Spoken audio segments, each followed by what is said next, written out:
Hello everyone guys, कैसे हैं आप लोग। उम्मीद करता हूं सब बढ़िया होंगे। सो गाइस, इन्वेस्टो प्राइड के एक ब्रांड न्यू वीडियो में आप लोगों का फिर से स्वागत है।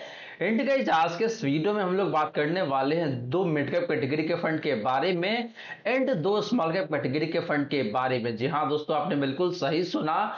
हम लोग बात करेंगे वैसे इन्वेस्टर के लिए जिनका रिस्क प्रोफाइल काफी अग्रेसिव नेचर का है और वो सिर्फ और सिर्फ mid cap and small cap category के फंड में ही इन्वेस्ट करना चाहते हैं। अपने पोर्टफोलियो में इन दोनों कैटेगरी के अलावा कोई तीसरा कैटेगरी ऐड नहीं करना चाहते हैं, तो उनके लिए काफी डिटेल में हम लोग बात करने वाले हैं आज के इस वीडियो में। अगर आप एक लो रिस्क इन्वेस्टर है, आपका रिस्क प्रोफाइल मॉडरेट साइड में आता है, आप रिस्क कम लेना चाहते हैं, इन दैट केस गाइस आज का वीडियो आपके लिए नहीं है। ये चारों ही फंड काफी हाई रिस्क फंड होने वाला है, लेकिन गाइस यहाँ पे पॉजिटिव पॉइंट ये है कि आने वाले टाइम में ये चारों ही फंड आपको काफी ज्यादा रिटर्न बना के दे सकता है, आपको काफी ज्यादा पैसे बना के दे सकता है और इतना ज्यादा पैसे बना के दे सकता है अगले 15 से 20 सालों में कि आप संभाल नहीं पाएंगे। तो गाइस, इन चारों ही म्यूचुअल फंड का जो कॉम्बिनेशन है काफी जबरदस्त होने वाला है उनके लिए जिनका रिस्क प्रोफाइल काफी अग्रेसिव नेचर का रहता है। वहीं गाइस, अगर आपके मन में कोई डाउट है, कोई क्वेश्चन है तो कमेंट सेक्शन में पूछ लीजिए। एंड गाइस, अगर आप चाहते हैं कि मैं आपका म्यूचुअल फंड पोर्टफोलियो को रिव्यू करूं, देन आप अपना mutual fund portfolio comment section में मेंशन कर सकते हैं। वहीं गाइस, अगर आप एक सैलरीड क्लास एम्प्लॉई है या फिर आप करते हैं बिजनेस और आपने अभी तक अपना आईटीआर फाइल नहीं किया है, इन दैट केस आप मुझे कांटेक्ट कर सकते हैं या फिर मेरे टीम ऑफ एक्सपर्ट को कांटेक्ट कर सकते हैं। हम लोग आपको असिस्ट करेंगे आईटीआर फाइल करने के लिए। एक नॉमिनल फी चार्ज किया जाएगा आप सभी से और उसके रिटर्न में गाइस हम लोग आपका आईटीआर फाइल करके देंगे काफी दुरुस्त तरीके से, ताकि आने वाले टाइम में इनकम टैक्स डिपार्टमेंट से कोई नोटिस ना आए आप सभी को। तो गाइस, कांटेक्ट इंफॉर्मेशन मैंने डिस्क्रिप्शन में दे रखा है, जाइए फटाफट कांटेक्ट कीजिए और अपना आईटीआर फाइल करवाइए फटाफट से गाइस। तो चलिए गाइस, स्टार्ट करते हैं आज का video. But guys, video start करने से पहले फटाफट कर दीजिए इस वीडियो को लाइक। एंड गाइस, आपने चैनल को अभी तक सब्सक्राइब नहीं किया हुआ है, देन प्लीज सब्सक्राइब कीजिए चैनल को। साथ के साथ गाइस, नोटिफिकेशन बेल ऑन करके ऑल पे क्लिक कर लीजिएगा, ताकि जब भी इस चैनल पे वीडियो लेके आऊंगा सारे ही वीडियो का नोटिफिकेशन आपको मिलता रहेगा। तो गाइस, जैसे मैंने आपको बताया कि भाई हम लोग बात करने वाले हैं दो मिड कैप कैटेगरी के फंड के बारे में एंड दो स्मॉल कैप कैटेगरी के फंड के बारे में। तो चलिए गाइस, पहले बात कर लेते हैं आपका मिड कैप कैटेगरी के फंड के बारे में और देखते हैं कि भाई वो दो मिड कैप कैटेगरी का फंड कौन सा है जो कि आप ऐड कर सकते हैं एक सिंगल पोर्टफोलियो में। तो गाइस, सबसे पहले बात करें उन दो मिड कैप कैटेगरी के फंड के बारे में जिसमें अगर आप इन्वेस्ट करते हैं अगले 20 से 25 सालों के लिए तो आपको काफी शानदार तरीके से पैसे बन के आ सकता है। तो गाइस, जो पहला मिड कैप फंड मैंने चूज करा हुआ है आप सभी के लिए, उस फंड का नाम है यहाँ पे आपका निपुण इंडिया ग्रोथ फंड।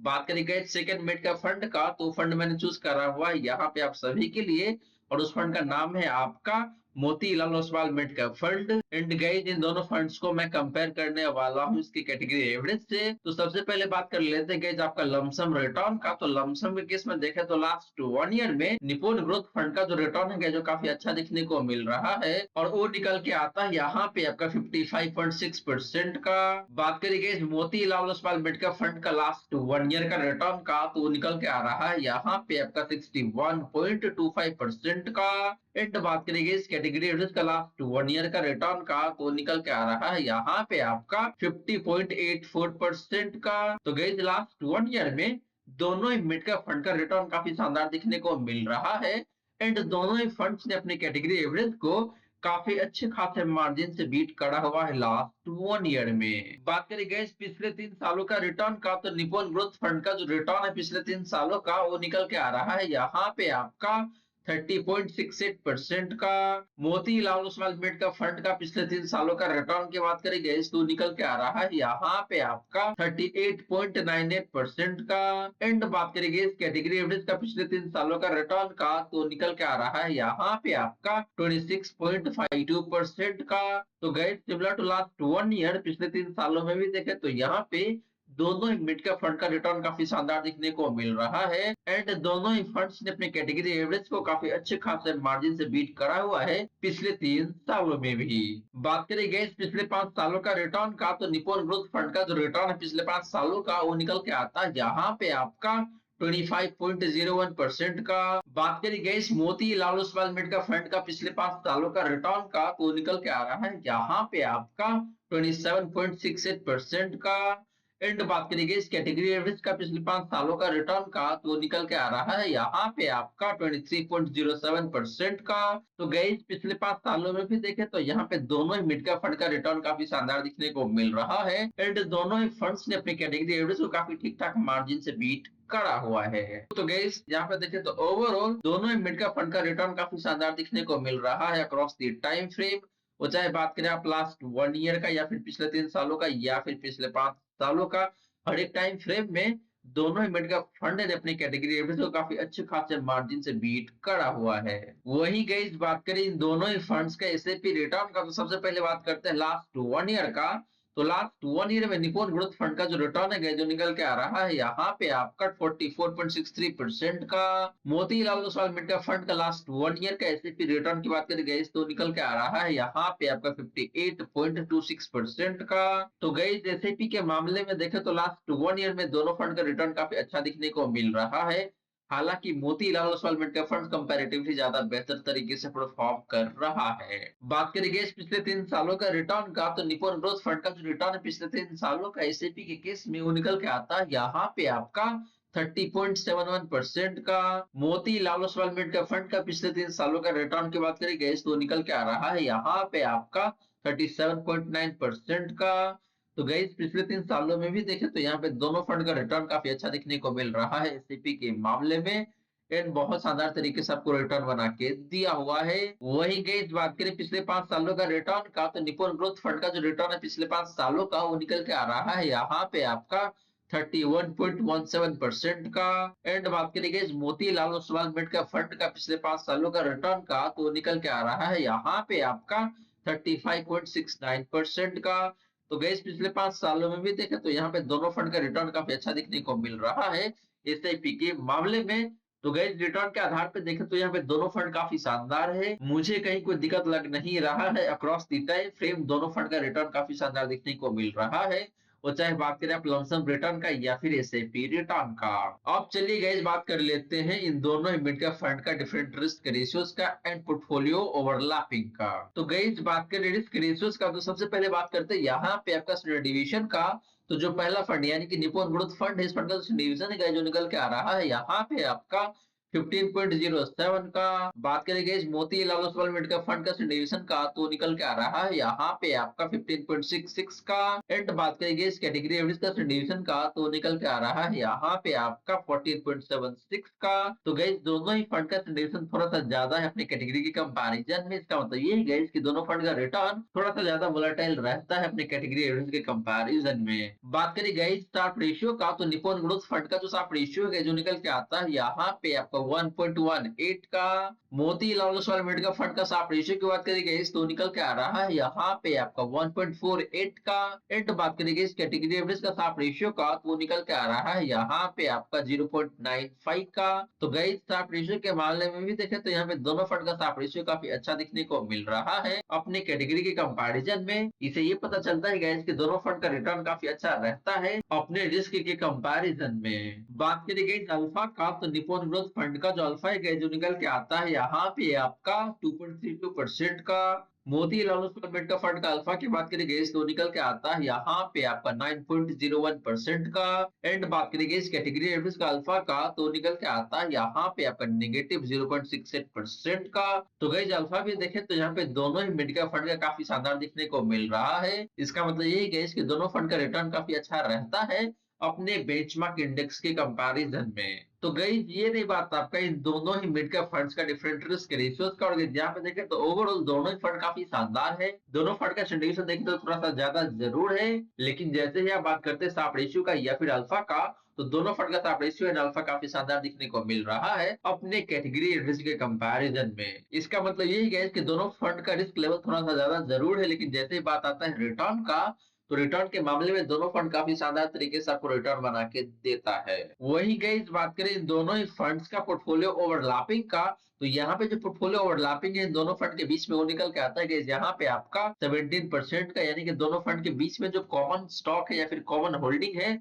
वो मोटा मोटी 17% का है। एंड गाइस आपका जो 83% है यहाँ पे ये बिल्कुल यूनिक दिखने को मिलता है। कहने का मतलब यहाँ पे ये गाइस कि 83% होल्डिंग ऐसा है जो कि दोनों फंड के बीच में कॉमन नहीं है, बिल्कुल यूनिक दिखने को मिलता है। एंड 17% होल्डिंग ऐसा है जो कि दोनों फंड के बीच में कॉमन दिखने को मिलता है। तो गाइस 17% का जो पोर्टफोलियो ओवरलैपिंग है ये बहुत ज्यादा भी नहीं है और बहुत कम भी नहीं है, काफी रिजनेबल पोर्टफोलियो ओवरलैपिंग दिखने को मिल रहा है। तो मेरे अकॉर्डिंग देखें तो आप दोनों फंड में जाके इन्वेस्ट कर सकते हैं एक साथ, मुझे कहीं कोई दिक्कत यहाँ पे लग नहीं रहा है। तो गाइस ये तो हमने बात किया मिड कैप कैटेगरी के फंड के बारे में। अब चलिए गाइस बात कर लेते हैं आपका स्मॉल कैप कैटेगरी के फंड के बारे में और जानते हैं कि भाई वो दो स्मॉल कैप कैटेगरी का फंड कौन सा है जो कि आपके पोर्टफोलियो में होना ही चाहिए, जिसका पोर्टफोलियो ओवरलैपिंग भी काफी कम है एंड दोनों फंड का रिटर्न काफी शानदार दिखने को मिल जाता है अक्रॉस दी टाइम फ्रेम। तो गाइस बात करें स्मॉल कैप फंड्स का, तो यहाँ पे मैंने दो फंड चूज करा हुआ है आप सभी के लिए। पहला फंड है आपका quant small cap fund,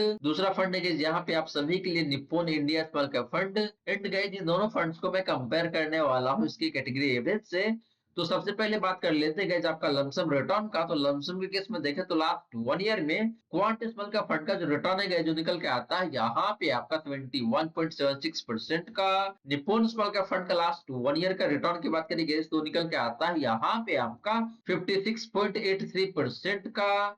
and बात करेंगे इस कैटेगरी एवरेज का लास्ट 1 ईयर का रिटर्न का तो निकल के आता है यहाँ पे आपका 51.57% का। तो गई लास्ट 1 ईयर में दोनों ही स्मॉल कैप फंड का रिटर्न काफी शानदार दिखने को मिल रहा है एंड दोनों ही फंड्स ने अपने कैटेगरी एवरेज को काफी अच्छे खासे मार्जिन से बीट करा हुआ है। स्पेशली बात करेंगे इस क्वांट स्मॉल कैप फंड का तो इसका रिटर्न काफी शानदार दिखने को मिल रहा है लास्ट 1 ईयर में। एंड आपका निप्पॉन स्मॉल कैप फंड इसने भी काफी अच्छे तरीके से परफॉर्म करा हुआ है लास्ट 1 ईयर में एंड आपको मोटा मोटी 57% का रिटर्न बना के दिया हुआ है। बात करेंगे इस पिछले 3 सालों का रिटर्न का तो क्वांट स्मॉल का फंड का जो रिटर्न है पिछले 3 सालों का वो निकल के आता है यहाँ पे आपका 41.98% का, ऑलमोस्ट 42% कह सकते हैं आप। निप्पॉन स्मॉल का फंड का पिछले 3 सालों का रिटर्न के बाद करेंगे तो निकल के आता है यहाँ पे आपका 36.56% का। एंड बात करेंगे इस कैटेगरी एवरेज का पिछले 3 सालों का रिटर्न का तो निकल के आ रहा है यहाँ पे आपका 30.82% का। तो गैस पिछले 3 सालों में भी देखें तो यहाँ पे दोनों ही फंड का रिटर्न काफी अच्छा दिखने को मिल रहा है एंड दोनों ही फंड्स ने अपने कैटेगरी एवरेज को काफी अच्छे खासे मार्जिन से बीट करा हुआ है पिछले 3 सालों में भी। बात करेंगे पिछले 5 सालों का रिटर्न का तो क्वांट स्मॉल के फंड का जो रिटर्न है पिछले 5 सालों का वो निकल के आता है यहाँ पे आपका 38.83% का। निप्पॉन ग्रोथ फंड का पिछले 5 सालों का रिटर्न की बात करेंगे तो निकल के आता है यहाँ पे आपका 30.48% का। एंड बात करेंगे इस कैटेगरी एवरेज का पिछले 5 सालों का रिटर्न का तो निकल के आता है यहाँ पे आपका 26.9% का। तो गैस पिछले 5 सालों में भी देखें तो यहाँ पे दोनों फंड का रिटर्न काफी बेहतरीन दिखने को मिल रहा है एंड दोनों ही फंड्स ने अपने कैटेगरी एवरेज को काफी अच्छे खासे मार्जिन से बीट करा हुआ है पिछले 5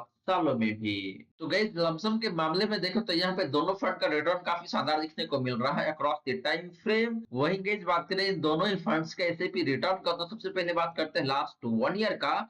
तो लास्ट 1 ईयर में क्वांट स्मॉल का फंड का जो रिटर्न है जो निकल के आता है यहाँ पे आपका 67.89% का। निप्पॉन ग्रोथ फंड का लास्ट 1 ईयर का रिटर्न की बात करेंगे तो निकल के आता है यहाँ पे आपका 44.52% का। तो गई लास्ट 1 ईयर में देखें तो एसआईपी के मामले में अगेन दोनों फंड का रिटर्न काफी शानदार दिखने को मिल रहा है और काफी अच्छे खासे तरीके से आपको परफॉर्म करके दिया हुआ है लास्ट 1 ईयर में दोनों ही स्मॉल कैप फंड ने। बात करेंगे पिछले 3 सालों का रिटर्न का तो क्वांट स्मॉल कैप फंड का जो रिटर्न है पिछले 3 सालों में वो निकल के आता है यहाँ पे आपका 41.14% का। निप्पॉन स्मॉल कैप फंड का पिछले 3 सालों का रिटर्न की बात करेंगे तो निकल के आता है यहाँ पे आपका 34.36% का। तो गई पिछले 3 सालों में भी देखें तो यहाँ पे दोनों फंड का रिटर्न काफी बेहतरीन दिखने को मिल रहा है। वही गई बात करें पिछले 5 सालों का रिटर्न का तो क्वांट स्मॉल का फंड का जो रिटर्न है पिछले 5 सालों का वो निकल के आता है यहाँ पे आपका 49.84% का। एंड बात करेंगे इस निप्पॉन स्मॉल का फंड का पिछले 5 सालों का रिटर्न का तो निकल के आ रहा है यहाँ पे आपका 38.28% का। तो गई पिछले 5 सालों में भी देखें तो यहाँ पे दोनों ही स्मॉल का फंड का एसआईपी रिटर्न काफी बेहतरीन दिखने को मिल रहा है एंड दोनों ही फंड्स ने काफी बेहतरीन तरीके से आपको रिटर्न बना के दिया हुआ है पिछले 5 सालों में भी। तो गाइस ये रही बात आपका इन दोनों ही स्मॉल कैप फंड का परफॉर्मेंस का। और गाइस यहाँ पे देखें तो दोनों ही फंड का return across the time frame काफी शानदार देखने को मिल रहा है, वो चाहे बात करें आप लमसम रिटर्न का या फिर एसआईपी रिटर्न का। अब चलिए गाइस बात कर लेते हैं इन दोनों ही स्मॉल कैप फंड का डिफरेंट रिस्क रेशियोज का एंड पोर्टफोलियो ओवरलैपिंग का।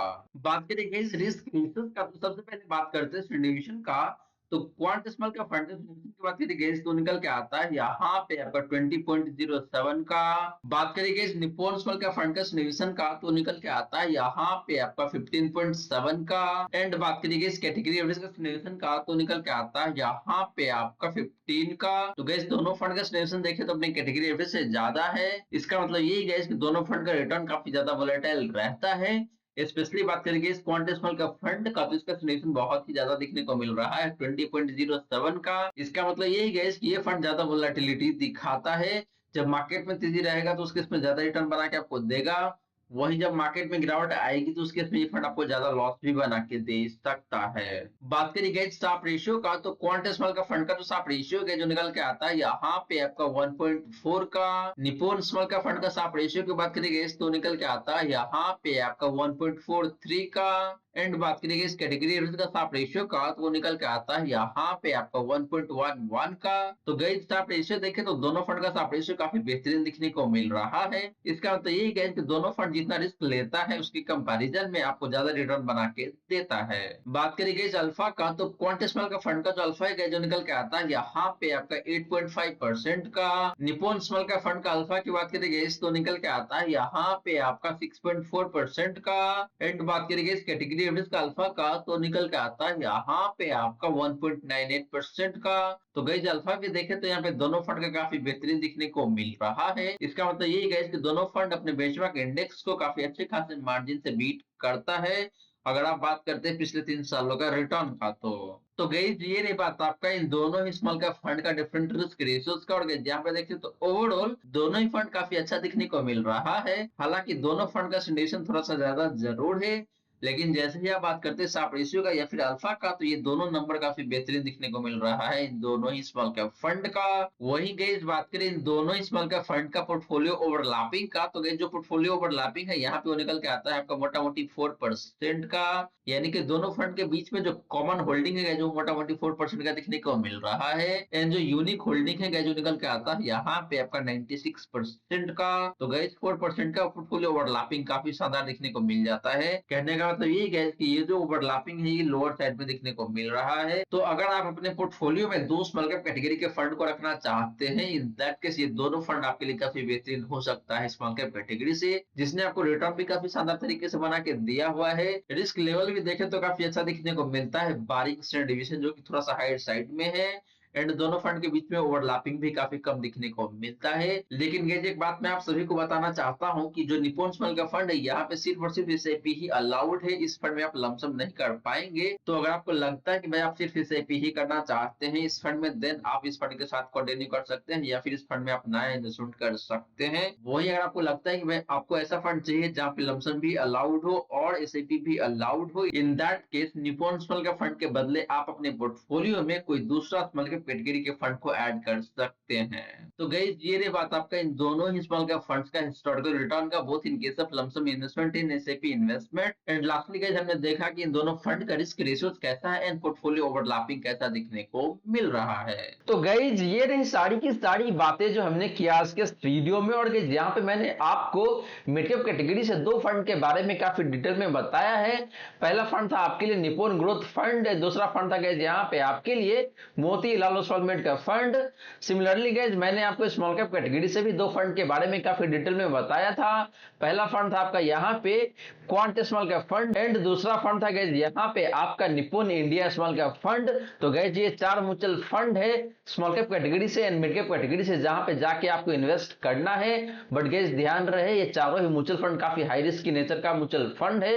तो अगर आप एक लो रिस्क इन्वेस्टर है या फिर आपका रिस्क प्रोफाइल लोअर साइड में आता है इन दैट केस आपको इन चारों चारों फंड में जाके बिल्कुल भी इन्वेस्ट नहीं करना चाहिए। आपको इन चारों म्यूचुअल फंड से दूर रहने की सलाह है गाइस। तो गाइस आशा करता हूं जितनी भी बातें मैंने बताने की कोशिश किया है सारी की सारी बातें आपको समझ में आ गया होगा। मन में अगर कोई डाउट है, कोई क्वेश्चन है तो कमेंट सेक्शन में पूछ लीजिए।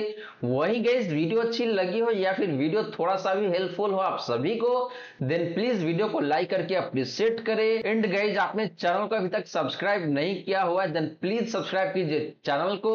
साथ के साथ गाइस नोटिफिकेशन बेल ऑन करके ऑल पे क्लिक कर लीजिएगा ताकि जब भी इस चैनल पे वीडियो लेके आऊंगा सारे ही वीडियो का नोटिफिकेशन आपको मिलता रहेगा।